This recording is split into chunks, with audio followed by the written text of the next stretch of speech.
Chaosmosis. An Ethico-aesthetic paradigm by Felix Guattari. 1. On the production of subjectivity. My professional activities in the field of psychotherapy, like my political and cultural engagements, have led me increasingly to put the emphasis on subjectivity as a product of individuals, groups and institutions. Considering subjectivity from the point of view of its production does not imply any return to traditional systems of binary determination, material infrastructure/ideological superstructure. The various semiotic registers that combine to engender subjectivity do not maintain obligatory hierarchical relations fixed for all time.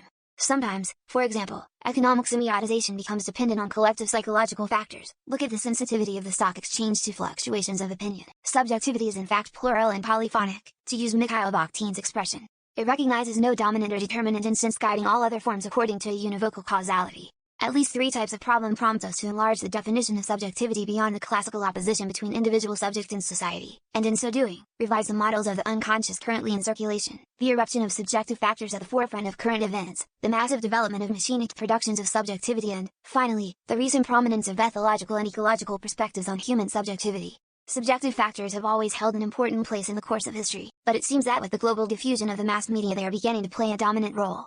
We will only give a few brief examples here. The immense movement unleashed by the Chinese students at Tiananmen Square obviously had as its goal the slogans of political democratization. But it is equally certain that the contagious effective charges it bore far surpass simple ideological demands. A whole lifestyle, collective ethic and conception of social relations, derived largely from Western images, were set into motion.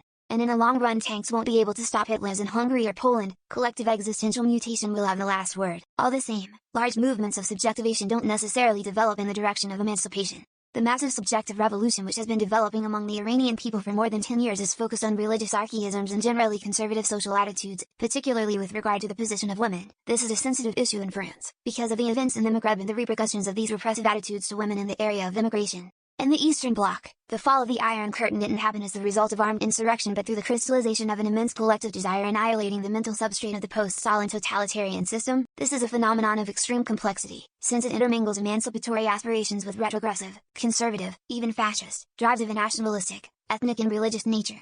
In this upheaval, how will the populations of Central Europe and the Eastern Bloc overcome the bitter deception the capitalist West has reserved for them until now? History will tell us, admittedly a history full of unpleasant surprises but, why not, about a subsequent renewal of social struggles. By contrast, how murderous the Gulf War will have been. One could almost speak of genocide, since this war led to the extermination of many more Iraqis, counting all ethnic groups, than there were victims of the bombs dropped at Hiroshima and Nagasaki in 1945.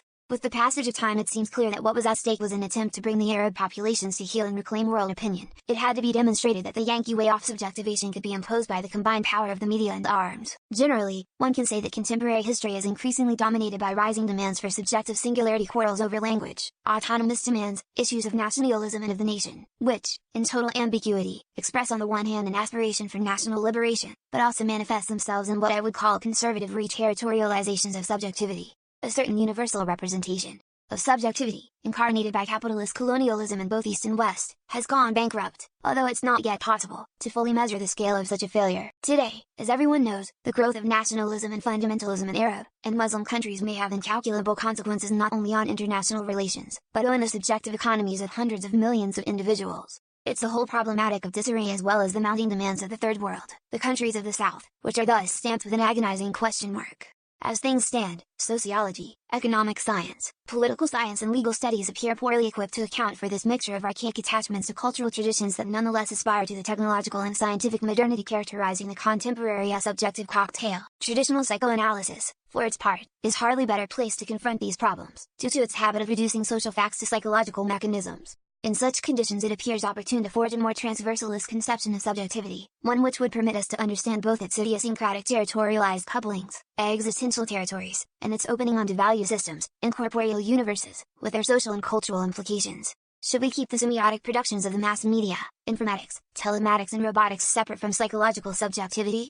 I don't think so. Just as social machines can be grouped under the general title of collective equipment, technological machines of information and communication operate at the heart of human subjectivity, not only within its memory and intelligence, but within its sensibility, effects and unconscious phantasms. Recognition of these machinic dimensions of subjectivation leads us to insist, in our attempt at redefinition, on the heterogeneity of the components leading to the production of subjectivity. Thus one finds in it, 1. Signifying semiological components which appear in the family, education, the environment, religion, art, sport. 2. Elements constructed by the media industry, the cinema, etc. 3.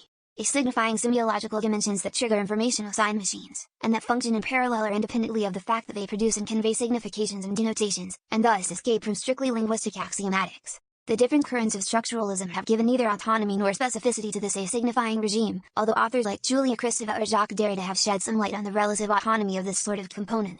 But in general, the signifying economy of language has been reduced to what I call sign machines, to the linguistic, significational economy of language. This tendency is particularly clear with Roland Barthes, who equates the elements of language and narrative segments with figures of expression, and thus confers on linguistic semiology a primacy over all other semiotics. It was a grave error on the part of the structuralist school to try to put everything connected with the psyche under the control of the linguistic signifier. Technological transformation obliges us to be aware of both universalizing and reductionist homogenizations of subjectivity and of a heterogenetic tendency, that is to say, of a reinforcement of the heterogeneity and singularization of its components. Thus computer-aided design leads to the production of images opening onto unprecedented plastic universes. I am thinking, for example, of Mata's work with the graphic palette, or to the solution of mathematical problems which would have been quite unimaginable a few years ago. But then again, we should be on guard against progressivist illusions or visions which are systematically pessimistic. The machinic production of subjectivity can work for the better or for the worse.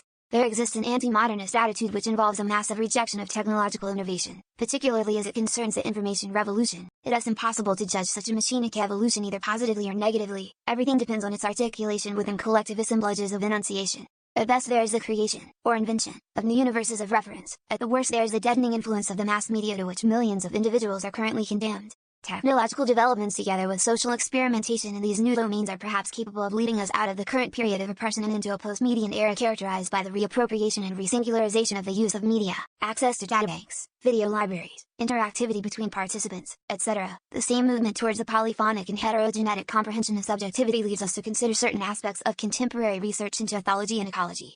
Daniel Stern, in the interpersonal world of the infant, has notably explored the pre-verbal subjective formations of infants. He shows that these are not at all a matter of stages in the Freudian sense, but of levels of subjectivation which maintain themselves in parallel throughout life. He thus rejects the overrated psychogenesis of Freudian complexes, which have been presented as the structural universals of subjectivity. Furthermore, he emphasizes the inherently transsubjective character of an infant's early experiences, which do not dissociate the feeling of self from the feeling of the other. A dialectic between shareable effects and non-shareable effects thus structures the emergent phases of subjectivity.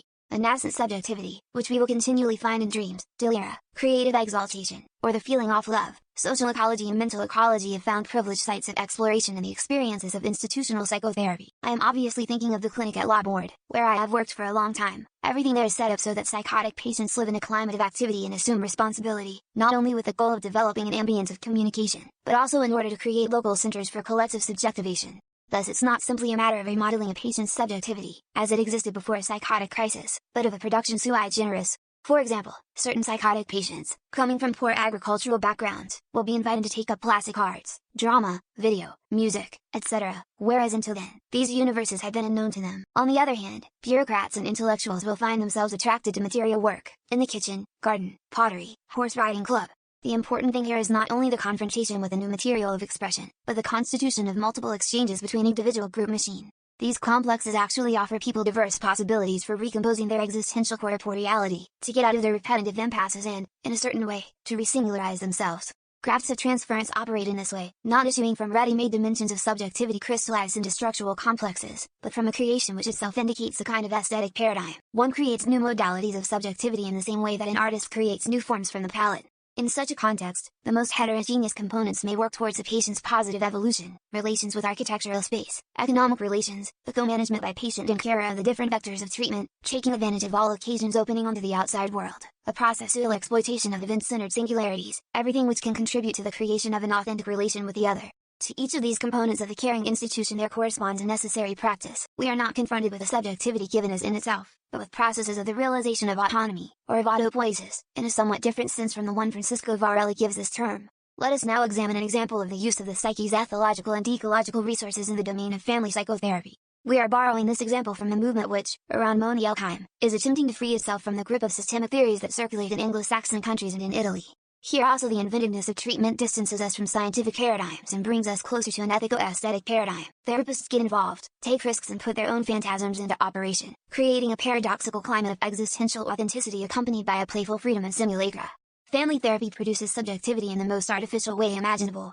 This can be observed during training sessions, when the therapists improvise psychodramatic scenes. Here, the scene implies a layering of enunciation, a vision of oneself as concrete embodiment, a subject of enunciation which doubles the subject of the statement in the distribution of roles, a collective management of the game, an interlocution with observers commenting on the scene, and finally, video which through feedback restores the totality of these superposed levels. This type of performance favors the relinquishment of a realist attitude which would apprehend the lived scenes as actually embodied in family structures. This multifaceted theatrical aspect allows us to grasp the artificial and creative character of the production of subjectivity. It should be emphasized that the video is always within sight of the therapists. Even when the camera is switched off, they develop the habit of observing certain semiotic manifestations which would escape normal observation. The ludic face-to-face encounter with patients and the acceptance of singularities developed in this sort of therapy distinguishes it from the attitude of the traditional psychoanalyst with an averted gaze, and even from classical psychodrama.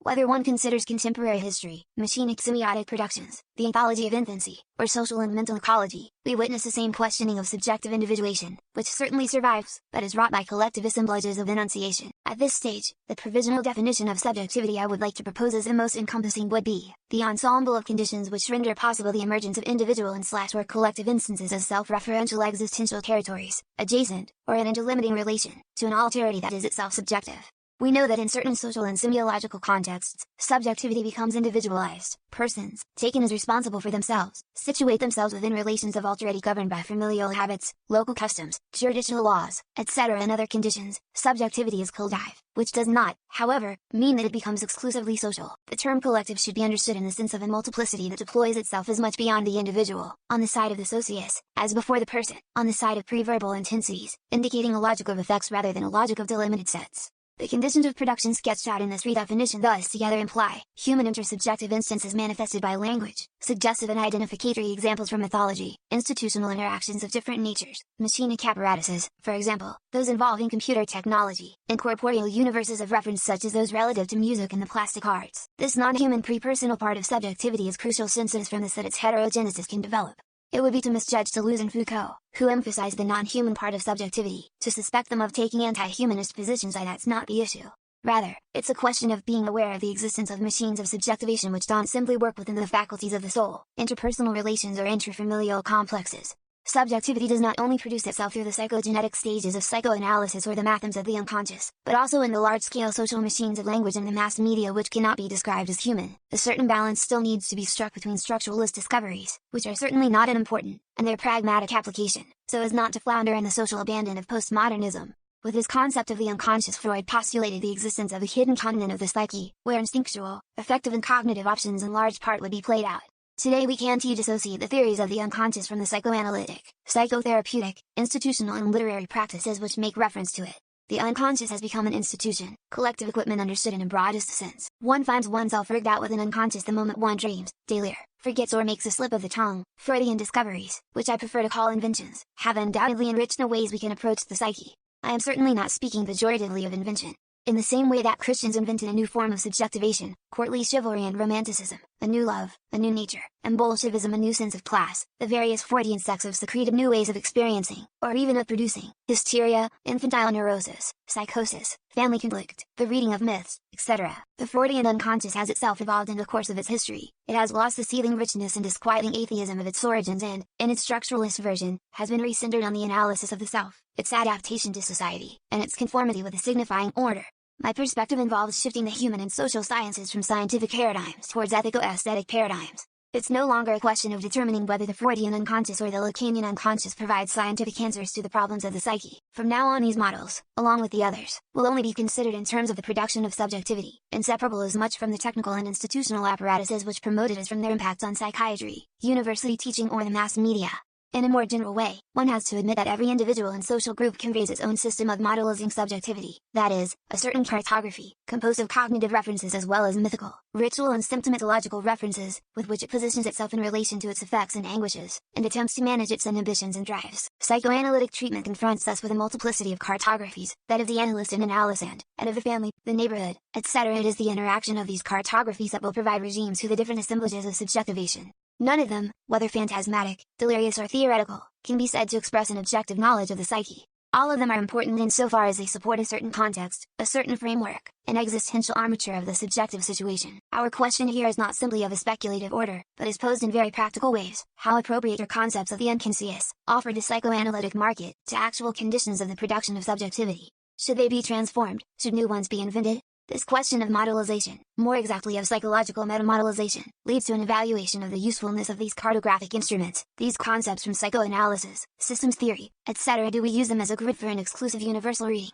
with scientific claims, or as partial instruments, in combination with others, the ultimate criterion being of a functional order? What processes unfold in a consciousness affected by the shock of the unexpected? How can a mode of thought, a capacity to apprehend, be modified when the surrounding world itself is in the throes of change? How are the representations of an exterior world changed when it is itself in the process of changing? The Freudian unconscious is inseparable from a society attached to its past, to its phallocratic traditions and subjective invariants. Contemporary upheavals undoubtedly call for a modelization turned more towards a future and the emergence of new social and aesthetic practices. The devaluation of the meaning of life provokes a fragmentation of the self-image, its representations become confused and contradictory. Faced with these upheavals, the best attitude would be to envisage the work of cartography and psychological modelization in a dialectical relation with the individuals and groups concerned. The crucial thing is to move in the direction of co-management in the production of subjectivity, to distrust suggestion in the attitudes of authority which occupy such a large place in psychoanalysis, in spite of the fact that it claims to have escaped them. A long time ago I renounced the conscious-unconscious dualism of the Freudian topoi and all the Manichaean oppositions correlative to Oedipal triangulation into the castration complex. I opted for an unconscious superposing multiple strata of subjectivation, heterogeneous strata of variable extension, and consistency.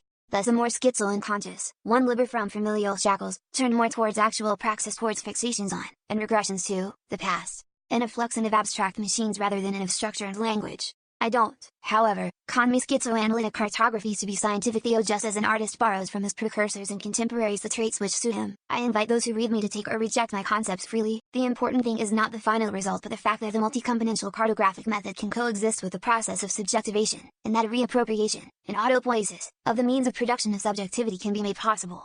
Of course, I am not equating either psychosis to the work of art or the psychoanalyst to the artist. I am only emphasizing that the existential registers concerned here involve a dimension of autonomy of an aesthetic order.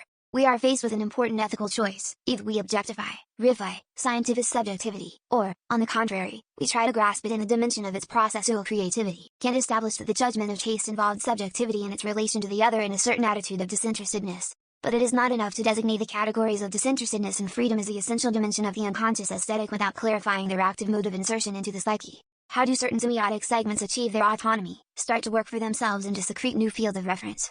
It is from such a rupture that an existential singularization correlative to the genesis of new coefficients of freedom will become possible. This detachment of an ethico-aesthetic partial object from the field of dominant significations corresponds both to the promotion of a mutant desire and to the achievement of a certain disinterestedness. Here I would like to establish a bridge between the concept of a partial object, objecte as theorized by Lacan, that marks the autonomization of the components of unconscious subjectivity, and the subjective autonomization relative to the aesthetic object. At this point we rediscover a problematic highlighted by Mikhail Bakhtin in his first theoretical essay of 1924, the function of enunciative appropriation of aesthetic form by the autonomization of cognitive or ethical content and the realization of this content in an aesthetic object, what I will call a partial enunciator.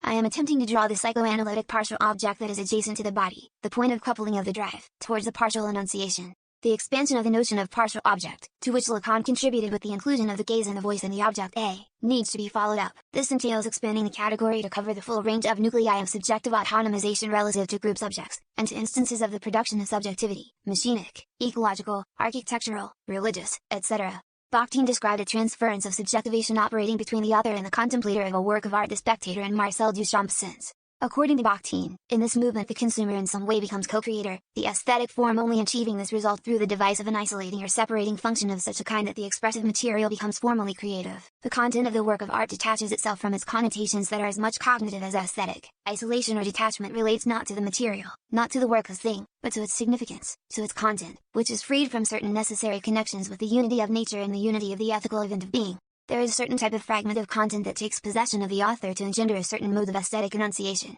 In music, for example, as Bakhtin emphasizes, isolation and invention cannot be axiologically related to the material. It is not the sound of acoustics that is isolated, and not the mathematical number of the compositional order that is made up. What is detached and fictively irreversible is the event of striving, the axiological tension, which actualizes itself thanks to that without any impediment, and becomes consummated.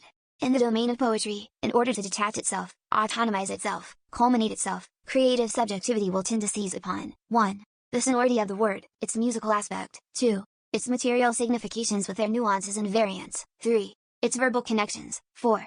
its emotional, intonational and volitional aspects. 5. The feeling of verbal activity and the active generation of a signifying sound, including motor elements of articulation, gesture, mime, the feeling of a movement in which the whole organism together with the activity and soul of the word are swept along in the concrete unity. And it is this last aspect, declares Bakhtin, that encompasses all the others. 9. These penetrating analyses can lead to an extension of our approach to partial subjectivation. Equally, we find with Bakhtin the idea of irreversibility of the aesthetic object and implicitly the idea of autopoiesis, notions truly necessary to the analysis of unconscious formations, pedagogy, psychiatry, and more generally to a social field devastated by capitalist subjectivity. Thus it is not only in the context of music and poetry that we see the work of such fragments detached from content, fragments which I place in the category of existential refrains. The polyphony of modes of subjectivation actually corresponds to a multiplicity of ways of keeping time. Other rhythmics are thus led to crystallize oxystenual assemblages, which they embody and singularize. The simplest examples of refrains delimiting existential territories can be found in the ethology of numerous bird species. Certain specific song sequences serve to seduce a sexual partner, warn off intruders, or announce the arrival of predators. Each time this involves marking out a well-defined functional space. In archaic societies, it is through rhythms, chants, dances, masks, marks on the body, ground and totems, on ritual occasions and with mythical references, that other kinds of collective existential territories are circumscribed. One finds these sorts of refrains in Greek antiquity with the nomos that constituted, in a way, the signature tunes, the banners and seals for professional associations. But we are familiar with such crossings of subjective thresholds triggered by a catalyzing temporal module that plunges us into sadness or indeed, into an ambience of gaiety and excitement. What we are aiming at with this concept of refrain aren't just massive effects, but hyper-complex refrains, catalyzing the emergence of incorporeal universes such as those of music or mathematics, and crystallizing the most deterritorialized existential territories. This type of transversalist refrain evades strict spatio-temporal delimitation. With it, time ceases to be exterior in order to become an intensive nucleus, foyer, of temporalization. From this perspective, universal time appears to be no more than a hypothetical projection, a time of generalized equivalence, a flattened capitalistic time. What is important are these partial modules of temporalization operating in diverse domains, biological, ethological, sociocultural, machinic, cosmic, and out of which complex refrains constitute highly relative existential synchronies. Illustrate this mode of production of polyphonic subjectivity, where a complex refrain plays a dominant role. Consider the example of televisual consumption. When I watch television, I exist at the intersection, 1. Of a perceptual fascination provoked by the screen's luminous animation which borders on the hypnotic, 2. Of a captive relation with the narrative content of the program, associated with a lateral awareness of surrounding events, water boiling on the stove, a child's cry, telephone, 3. Of a world of phantasms occupying my daydreams. My feeling of personal identity is thus pulled in different directions. How can I maintain a relative sense of unicity, despite the diversity of components of subjectivation that pass me? It's a question of the refrain that fixes me in front of the screen, henceforth constituted as a projective existential node. My identity has become that of the speaker, the person who speaks from the television. Like Bakhtin, I would say that the refrain is not based on elements of form, material or ordinary signification, but on the detachment of an existential motif, or leitmotif, which installs itself like an attractor within a sensible and significational chaos. The different components conserve their heterogeneity, but are nevertheless captured by a refrain which couples them to the existential territory of myself. In the case of neurotic identity, sometimes the refrain develops into a hardened representation. For example, in obsessive ritual, if for any reason this machine of subjectivation is threatened, the whole personality may implode. This occurs in psychosis where the partial components move off on delirious, hallucinatory lines. The paradoxical concept of a complex refrain will enable us, in psychoanalytic treatment, to refer an interpretive event, no longer to universals or mathems, nor to pre-established structures of subjectivity, but rather to what I call a constellation of universes. This does not involve universes of reference in general, but incorporeal domains of entities we detect at the same time that we produce them, and which appear to have been always there, from the moment we engender them. Here is the real paradox of these universes. They are given in the creative moment, like a hekiety freed from discursive time, nuclei of eternity launched between instants. What's more, over and above the elements of the situation, familial, sexual, conflictual, they involve accounting for the projection of all the lines of virtuality opening up from the event of their appearance.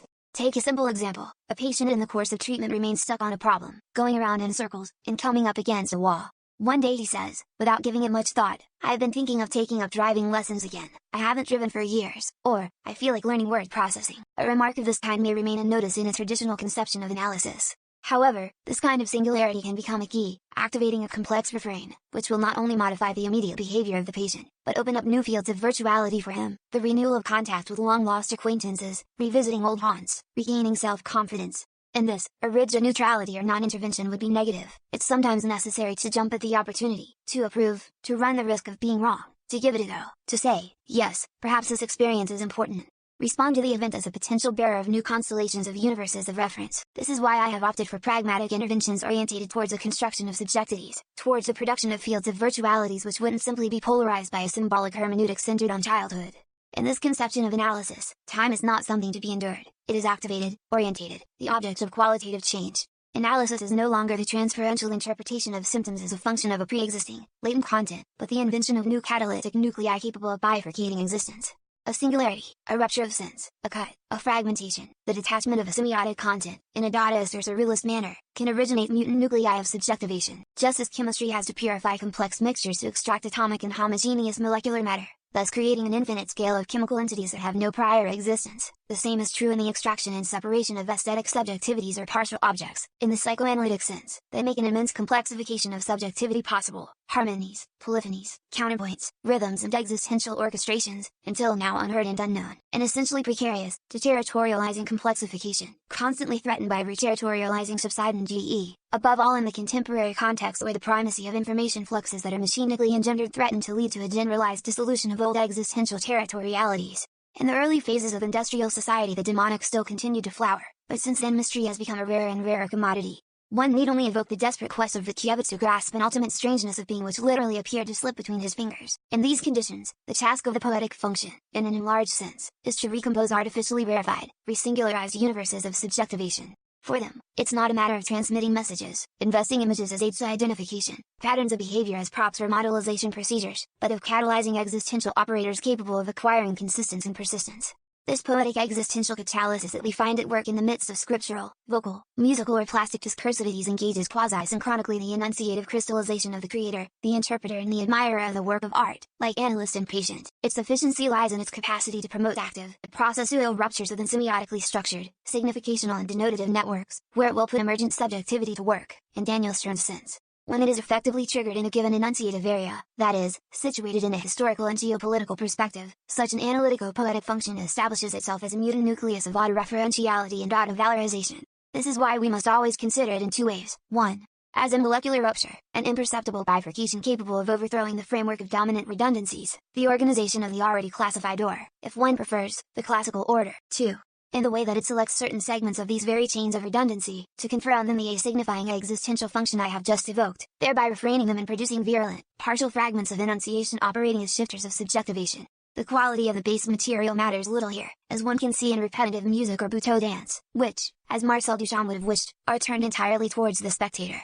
What does matter is the mutant rhythmic impetus of a temporalization able to hold together the heterogeneous components of a new existential edifice. Beyond the poetic function, the question of the apparatuses of subjectivation presents itself, and, more precisely, what must characterize them so that they abandon seriality, in Sartre's sense, and enter into processes of singularization which restore to existence what we might call its auto-essentialization.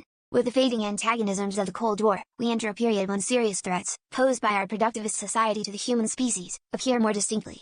Our survival on this planet is not only threatened by environmental damage but by a degeneration in the fabric of social solidarity and in the modes of psychical life, which must literally be reinvented. The refoundation of politics will have to pass through the aesthetic and analytical dimensions implied in the three ecologies, the environment, the socius and the psyche. We cannot conceive of solutions to the poisoning of the atmosphere and to global warming due to the greenhouse effect, or to the problem of population control, without a mutation of mentality, without promoting a new art of living in society. We cannot conceive of international discipline in this domain without solving the problem of hunger and hyperinflation in the Third World. We cannot conceive of a collective recomposition of the socius, correlative to a resingularization of subjectivity, without a new way of conceiving political and economic democracies that respect cultural differences, without multiple molecular revolutions. We cannot hope for an amelioration in the living conditions of the human species without a considerable effort to improve the feminine condition.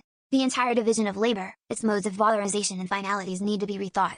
Production for the sake of production, the obsession with the rate of growth, whether in the capitalist market or in planned economies, leads to monstrous absurdities. The only acceptable finality of human activity is the production of a subjectivity that is auto-enriching its relation to the world in a continuous fashion.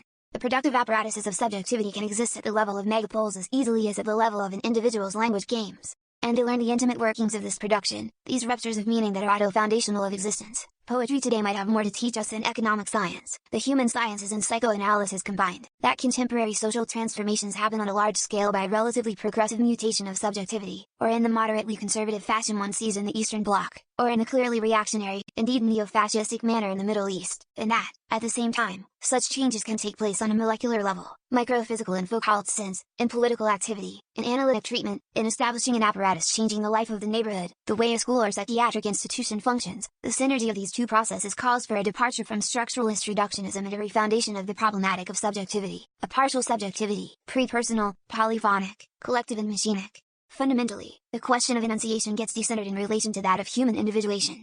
Enunciation becomes correlative not only to the emergence of a logic of non-discursive intensities, but equally to a pathic incorporation agglomeration of these vectors of partial subjectivity. Thus it involves rejecting the habitually universalizing claims of psychological modelization, the so-called scientific content of psychoanalytic or systemic theories, as well as mythological or religious modelizing, or even the mythological models of systematic delira, are essentially valuable for their existentializing function, that is, for the production of subjectivity. In these conditions, theoretical activity is reorientated towards a metamodelization capable of taking into account the diversity of modelizing systems. In particular, it involves situating the concrete incidence of capitalistic subjectivity, the subjectivity of generalized equivalence, within the context of the continued development of the mass media, collective equipment and the information revolution, a subjectivity which seems likely to blot out, with its greenness, the faintest traces and last recesses of the planet's mysteries. So we are proposing to decenter the question of the subject unto the question of subjectivity. Traditionally, the subject was conceived as the ultimate essence of individuation, as a pure, empty, pre-reflexive apprehension of the world, a nucleus of sensibility, of expressivity, the unifier of states of consciousness. Of subjectivity we place the emphasis instead on the founding instance of intentionally. This involves taking the relation between subject and object by the middle and foregrounding the expressive instance, or the interpretant of the Pearson triad. Hereafter, this is where the question of content will reside. Content participates in subjectivity by giving consistency to the ontological quality of expression. It is in this reversibility of content and expression where what I call the existentializing function resides. Thus, we will start with the primacy of enunciative substance over the coupling of expression and content. I believe I've found a valid alternative to the structuralism inspired by Saussure, one that relies on the expression/content distinction formulated by Jones-Lev, that is to say, based precisely on the potential reversibility of expression and content. Going beyond Jones-Lev, I intend to consider a multiplicity of expressive instances, whether they be of the order of expression or content, rather than playing on the expression/content opposition which, with Jones-Lev, still repeats Saussure's signifier/signified couplet. This would involve putting a multiplicity of components of expression, or substances of expression in parallel, in polyphony. There is a difficulty in that Jones-Lev himself used the category of substance in a tripartite division between matter, substance and form relating on one hand to expression and on the other to content. With Jones-Lev, the connection between expression and content is realized at the level of the form of expression and form of content, which he identified with each other. This common and commuting form is a bit strange but it represents, in my opinion, a brilliant intuition, posing the question of the existence of a formal machine, transversal to every modality of expression and content. There is then, a bridge, a transversality between on one side the machine of phonemic and syntagmatic discursivity of expression proper to language, and on the other, the division of semantic unities of content, for example, the way classification of colors or animal categories is established. I call this common form a deterritorialized machine, an abstract machine. The notion of an abstract semiotic machine isn't new, we find it in Chomsky who postulates its existence at the root of language. But this concept, this expression/content opposition, as well as the Chomskyan concept of the abstract machine, remain too bound up with language. For our part, we would like to resituate semiology within the scope of an expanded, machinic conception which would free us from a simple linguistic opposition between expression/content, and allow us to integrate into enunciative assemblages an indefinite number of substances of expression, such as biological codings or organizational forms belonging to the socius. From this perspective, the question of enunciative substance should also be outside the framework of Jones-Lev's tripartite division, matter-substance-form, form casting itself like a net over matter, thereby engendering the substance of expression and content. It would involve shattering the concept of substance in a pluralistic manner, and would promote the category of substance of expression not only in semiology and semiotics, but in domains that are extralinguistic, non-human, biological, technological, aesthetic, etc. The problem of the enunciative assemblage would then no longer be specific to a semiotic register but would traverse an ensemble of heterogeneous expressive materials, thus a transversality between enunciative substances which can be, on one hand, linguistic, but on the other, of a machinic order, developing from non-semiotically formed matter, to use another of Jones-Lev's expressions. Machinic subjectivity, the machinic assemblage of enunciation, agglomerates these different partial enunciations and installs itself, as it were, before and alongside the subject-object relation. It has, moreover, a collective character, it is multi-componential, a machinic multiplicity. Finally, it includes incorporeal dimensions, which perhaps constitutes its most problematic aspect, and one that Noam Chomsky only touches on in his attempt to make use of the medieval concept of universals. Expressive, linguistic and non-linguistic substances install themselves at the junction of discursive chains, belonging to a finite, preformed world, the world of the Lacanian other, and incorporeal registers with infinite, creationist virtualities, which have nothing to do with Lacanian mathems. It is in this zone of intersection that subject and object fuse and establish their foundations. It concerns a given that phenomenologists have addressed when they demonstrate that intention really is inseparable from its object and involves a before in the discursive, subject-object relation. Some psychologists have focused on the relations of empathy and transitivism in infancy and psychosis. Lacan, in his early works, when still influenced by phenomenology, evoked the importance of this type of phenomenon. Generally, one can say that psychoanalysis is born at this point of object-subject fusion that we see at work in suggestion, hypnosis and hysteria. It is an attempt at reading subjective transitivism that is at the origin of Freudian theory and practice. Moreover, anthropologists, since the era of Levi Brohl, Przeleski, etc., have shown that in archaic societies, there was what they call participation, a collective subjectivity investing a certain type of object, and putting itself in the position of an existential group nucleus. In studies on new forms of art, like Deleuze's on cinema, we will see, for example, movement images and time images constituting the seeds of the production of subjectivity. We are not in the presence of a passively representative image, but of a vector of subjectivation. We are actually confronted by a non-discursive, pathic knowledge, which presents itself as a subjectivity that one actively meets, and absorb in subjectivity given immediately in all its complexity. We can trace this intuition to Bergson, who shed light on the non-discursive experience of duration by opposing it to a time cut up into present, past and future, according to spatial schemas. It is true that this pathic subjectivity, before the subject-object relation, continues to self-actualize through inner Ethico-spatio-temporal coordinates, in the world of language and through multiple mediations, but what allows us to grasp the force involved in the production of subjectivity is the apprehension through it of a pseudo-discursivity, a determinant of discursivity, which installs itself at the foundation of the subject-object relation, in a subjective pseudo-mediation. This pathic subjectivation, at the root of all modes of subjectivation, is overshadowed in rationalist, capitalistic subjectivity which tends to systematically circumvent it. Science is constructed by bracketing these factors of subjectivation, which achieve expression only when certain discursive links are put outside of signification.